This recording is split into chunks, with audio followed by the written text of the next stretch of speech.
자, 이런 식으로 하나의 페이지고요. 이 페이지마다 페이지에 접속하는 방법이에요. 페이지에 접근하는 방법이라는 거예요. 그걸 바로 라우터라는 개념을 이용을 해서 페이지에 접근을 합니다. 자, 여기 보시면요. 자, 메뉴 1은 테스트.뭐뭐의 메뉴 1이라고 떠 있어요. 자, 실제로는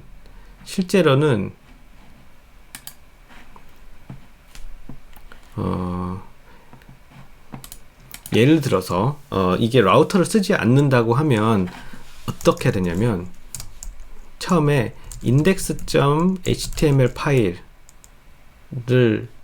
실행을 시킨 다음에 메뉴 1이라는 폴더를 만들고 그 속에 메뉴 1.html 파일을 만들거나 메뉴 1.1에 메뉴 1이라는 폴더 안에 메뉴 11.html 이런 식으로 파일들을 각각 어떤 폴더에다가 다 집어넣어서 복잡한 폴더 구조를 만들면서, 또 메뉴 2에 메뉴 2.html 이런 식으로 해서 복잡한 폴더 구조를 만들면서 파일을 관리를 했어요, 과거에는. 그러면은 실제로 이거는 논리적으로 메뉴 1.html 파일이 메뉴 1이라는 폴더 안에 들어있는 거예요. 그냥 실제 여러분 컴퓨터에서 파일 관리하듯이. 그렇게 되면은 요 파일에 대한 요 파일이 다른 사람한테 이 정보 구조가 노출이 되기도 해요. 보안상의 문제가 생길 수도 있는 거죠. 그런데 이 익스프레스라는 걸 쓰면은 이 메뉴 1이라는 것은 가상의 경로예요. 실제 메뉴 1이라는 폴더 안에 이 파일이 들어있는 게 아니고, 메뉴 1이라는 폴더가 없고 이 파일은 전부 뷰라는 안에 다 들어있잖아요. 그죠? 근데 내가 여기서 뷰라는 폴더를 내가 보고 싶어요. 뷰라는 폴더에 접근할 수가 없습니다. 뷰라는 폴더에 있는 index.ejs에 보고 싶어요. 저도 index.ejs를 접속을 할 수가 없어요. 원래 소스에 접속을 할 수가 없다는 거죠. 익스프레스라는 걸 이용을 해서 가상으로 생긴 그 경로상에서, 그 경로를 통해서만 이렇게 보여지는 거예요. 그리고 심지어 데이터가 템플릿 엔진을 이용해서 데이터를 파일 안에 전혀 집어넣지 않을 수가 있다는 거예요. 예를 들어 여기 컨텐트라고 하는 여기에 지금 아무것도 안 들어있잖아요. 이 모든 것을 전부 변수화를 시켜 놓을 수가 있어요. 그리고 그 변수들을 전부 백엔드에서 관리한 다음에 이 페이지가 실행될 때 그 내용들을 다 백엔드에서 불러서 프론트엔드를 보내가지고 페이지를 만들 수가 있다는 거예요. 그러니까 정말 리얼 정보, 리얼 컨텐트는 되게 짧은 거예요. 컨텐트가 없어요. 다 변수화만 돼 있습니다. 그리고 그렇기 때문에 보안상 이게 노출이 되지 않는 거죠. 이 파일 하나가 유출이 된다고 해서 이 속에 있는 컨텐트들이 다 유출이 될 수가 없어요. 왜냐면 얘네들은 프론트엔드 요 EJS 파일에 들어있지 않고 전부 다 백엔드에 들어있거든요. DB 안에, MySQL DB 안에 이 내용들이 다 들어있어서 요 페이지가 실행되면서 걔네들을 불러다가 보여주는 거예요. 그러니까 이렇게 라우터 개념으로 접속을 해야만 그 내용을 볼 수가 있지, 파일을 구한다고 해서 그 파일 속에 어떤 데이터가 들어있지 않다는 거예요. 히스넷 게시판, 그죠? 히스넷 게시판의 공지사항에 어떤 하나의 공지가 없어요. 실제로 이런 페이지가 없다는 거예요. 여기에 그 공지 제목, 뭐 작성자, 이런 내용이 들어있는 문서가 없습니다. 그렇기 때문에 이 문서에 접속을 할 수가 없어요. 없는 문서예요. 존재하지 않는. 그러니까 이 문서를 도난당할 필요도 그럴 게 없는 거죠. 누구든지 로그인을 해서 이 페이지에 접근할 수 있는 권한을 얻은 다음에 이 페이지를 불러오는 순간 백엔드에서 MySQL DB에서 그 데이터를 가지고 여기 안에 쏙쏙쏙 집어넣어서 제목이랑 작성자 이런 것들을 만들어서 페이지를 보여줍니다. 그렇기 때문에 안전하죠. 아무나 이 페이지들을 건드릴 수가 없어요. 그리고 또 한 가지, 효율적입니다. 효율적이에요. 7만 개의 공지사항 글이 있는데 이 EJS 파일을 7만 개를 만든다든지 라우터를 7만 개로 만드는 게 아니라 EJS 파일 하나만 가지고 7만 개의 서로 다른 게시글을 다 보여줄 수가 있어요. 자, 이걸 어디에 쓸까요? 예를 들어 여러분 페이스북이라고 합시다. 그러면은 페이스북은 각자 계정이 있잖아요. 각 페이스북 계정마다 그 사람의 홈페이지, 페이스북 페이지를 만들어 줄까요? 그렇지 않아요. 페이스북은 전부 템플릿밖에 없어요. 그 템플릿, 페이스북 안에 있는 모든 컨텐츠는 전부 DB에 들어있고요. 그 템플릿에다가 DB를 집어 넣어서 우리가 보는 것일 뿐이지 특정한 페이지가 없습니다. 그래서 만약에 제가 페이스북인데 페이스북을 제 계정은 뭐 원섭리 이거일 거예요. 제가 그러면은 facebook.com에 원섭리라고 하면 이 원섭리라는 어떤 폴더가 있어서 그 폴더 안에 저의 사진이랑 뭐랑 다 들어있는 게 아니라는 거예요. 이 라우터 안에 원섭리라고 하면 어딘가에 들어있는 무슨 이름을 가진 라우터 이름은 또 이런 거일 수도 있겠죠. 그러니까 라우터가 이 JS 파일이 생성이 될 거예요. 제가 회원가입을 하면 얘가 생성이 딱 되든지 아니면 얘조차도 가상으로 관리가 되겠죠. 어떤 DB 안에서. 그리고 얘에 해당되는 EJS 파일은 그냥 template.ejs인 거예요. 어떤 페이스북 페이지를 보여주는 어떤 템플릿에다가 저한테 관련된 이게 제 유저 아이디라고 한다면 이 유저 아이디랑 연관된 사진들이 DB 안에 들어있을 거예요. 그 DB를 불러다가 이 템플릿 안에 집어넣어서 보여주는 거예요. 그렇기 때문에 이 페이지는 실존하지 않습니다. 이게 실존하지 않는 페이지인 거예요. 즉시 보여주는 것일 뿐이지 이 페이지를 누군가가 이 페이지를 해서 파일로 저장하지 않는다는 거예요. 모든 사람이 다 그렇다는 거죠. 자, 이해가 됐나요?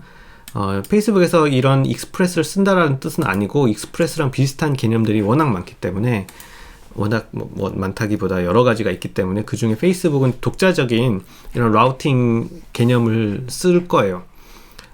우리는 그 EJS라는 걸 써서 원본 데이터들은 숨겨놓고 또 이렇게 각각 EJS 이렇게 여러 개를 만드는 게 아니라 필요한 템플릿들을 만들어서 나중에 DB 실습을 할 건데 DB에 있는 것을 불러다가 이 템플릿에 집어넣는 거예요.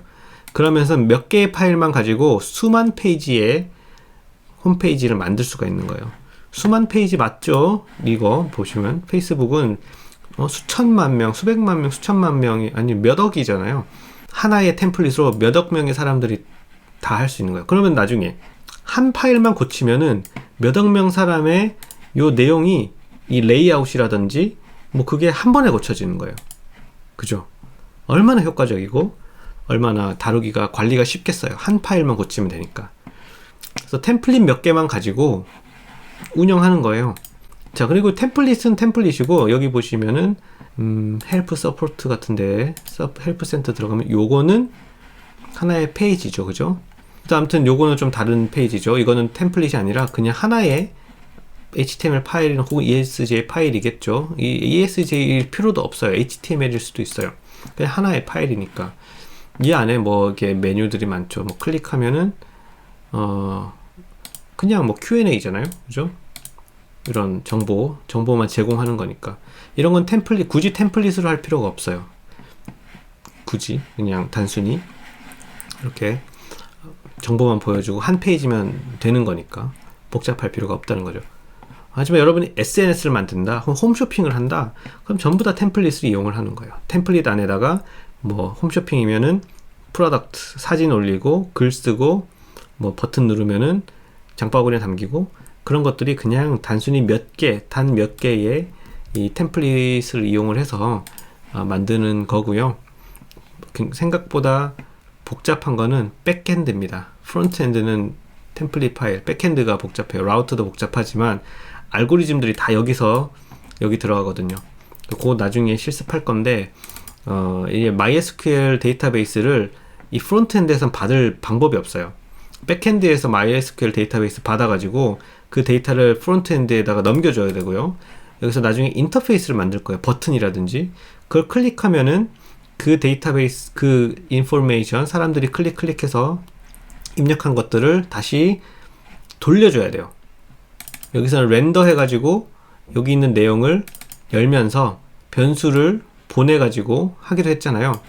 근데 이제는 여기서 클릭하면은 다시 백엔드로 보내요. 변수를 보내서 여기에서 변수를 처리해가지고 또 어떤 계산을 하고 다시 프론트엔드로 보내고 왔다 갔다, 프론트엔드 백엔드를 왔다 갔다 하면서 서로 데이터를 주고받는 그걸 할 겁니다. 그래서 맛보기라고 할 수 있을지 모르겠지만, 이건 제가 AWS상에서 개발하고 있는 사이트고요. 이게 지금 여기 보시면은 라우터가 지금 몇 개 없죠. 라우터가 한 5개, 4개 있고요. 그 다음에 뷰 파일이 몇 개 있죠. 이게 라우터인데요. 라우터가 지금 보시면은 require를 여러 개를 하죠. 여기 MySQL도 받아오고, 그다음 math.js 같은 거, percentile, statistics 이런 거 다 받아오죠. 그리고 여기 보시면은 뭐 이렇게 커넥션 해가지고 MySQL도 커넥션 하고, 또 이 어떤 함수 같은 거, 뭐 계산 같은 것도 하고요. 되게 많죠. 이게 이렇게 많아요. 이렇게 길어요. 이게 백엔드 라우터 안에 이렇게 길단 말이죠. 이 안에는 단순히 함수들도 있고요. 그 다음에 함수들도 있고, 이건 함수들이고, 이거 포스트. 여기 아까 get이라는 걸 했는데 포스트라는 것도 있어요. 포스트는 데이터를 받아와서 여기에서 어떤 처리를 한 다음에 다시 돌려줘요. 프론트엔드로. 이게 이제 어떤 변수들을 데이터라는 구조체 안에 집어넣어서 JSON 형식으로 만들어 가지고 보내줍니다. 그러면은 이게 프론트엔드 쪽이거든요. 프론트엔드에 해당되는 자바스크립트 파일에서 그걸 받아와요. 그런 걸 할 때 쓰는 그게 뭐냐면 여기 있다. 여기야. AJAX라는 걸 써서 포스트라는 타입으로 JSON의 형식의 데이터를 보내요. 보내면 여기서 받아와 가지고 그 데이터를 처리한 다음에 다시 JSON 타입으로 해서 돌려보내요. 그러면은 여기서 돌려보던 것을 받아오는 거예요. 이 예시로 본다면, 제가 여기 프론트엔드예요. 클릭해서 인터페이스에서 뭔가를 설정한 다음에 컨펌을 하면은, 컨펌하는 순간, 클릭하는 순간 요 정보들, 제가 클릭했던 요 정보를 백엔드로 보내고요. 백엔드에서 계산한 결과를 다시 프론트엔드에 받아오는 거예요. 이게 백엔드에서 받아온 데이터예요. 그리고 여기서도 제가 클릭해서 프론트엔드에서 클릭해가지고 컨펌을 하면 백엔드로 넘어갑니다. 백엔드로 넘어가고요. 백엔드에서 계산한 결과를 받아온 거예요. 즉각적이 굉장히 빠르죠. 바로바로 받아오는 거죠. 그 다음에 네, 그런 것들을 이런 것 페이지를 만들 수도 있고요. SNS 같은 그런 걸 만들 수도 있고 그래요. 그런 것들 실습을 통해서 하나하나 해보도록 하죠. 오늘 이 수업 이거는 조금 길었는데, 이거 작년에 해보니까 이 개념을 이해하는 게 조금 어려웠던 것 같아서 조금 자세하게 예를 들어서 설명을 했고, 과제가 있습니다. 과제는 제가 LMS에다가 제출을 할 건데, 이런 라우트를 이용을 해서 어떤 페이지를 만들어 보라는 거예요. 실제 템플릿을 또 이용을 하든지 해서 실제 만들어 봐야지 감을 잡을 테니까. 그래서 오늘 라우터의 개념, 그 다음에 ExpressJS의 사용 방법, 그 다음에 백엔드 프론트엔드의 개념을 간단하게 설명을 드렸고, 아마 제가 조금 더 설명을 드려야 될 것 같아요. 그 다음에 템플릿 엔진은 Jade라는 게 있었는데 워낙 HTML 코드랑 많이 다르기 때문에 EJS를 쓰자라고 했죠. 그리고 라우터에 지금 자바스크립트 파일이에요. JS 확장자를 가진 백엔드 JS들이에요. 프론트엔드 JS도 있습니다. 이런 거. 이 ba.js는 이 프론트엔드에서 연결된 JS 파일이거든요. 어디 있죠? ba.js를 제가 여기 스크립트 여기서 받아와서 그냥 제가 쓰는 거예요. 그래서 이 자바스크립트는 프론트엔드 자바스크립트고요. 이 자바스크립트는 백엔드 자바스크립트예요. 네, 복잡하죠. 근데 이 두 개를 알아야 돼요. 구분할 줄 알아야 돼요. 왜냐면 프론트엔드 자바스크립트에서 데이터를 처리해가지고 백엔드 자바스크립트로 보내서 여기에서 또 다시 처리한 다음에 다시 프론트엔드 자바스크립트 보내거든요. 자바스크립트라는 하나의 언어를 가지고 프론트엔드, 백엔드 다 다룰 수가 있어요. 그러니까 굉장히 파워풀한 툴인 거죠. 노드.js 자체가 자바스크립트 하나만 가지고 백엔드, 프론트엔드 다 하자는 거니까. 옛날에는 노드.js가 없을 때는 자바스크립트는 프론트엔드에서만 사용을 했고 백엔드에서는 뭐 자바라든지 C라든지 다른 프로그래밍 언어를 쓰고, 그러면은 프론트엔드 엔지니어랑 백엔드 엔지니어가 역할이 나눴어요. 백엔드 엔지니어는 백엔드만 하고 프론트엔드 엔지니어는 프론트엔드만 했지만 자바스크립트 하나로 통일되면서 풀스택 엔지니어가 나오기 시작을 한 거죠. 풀스택 개발자.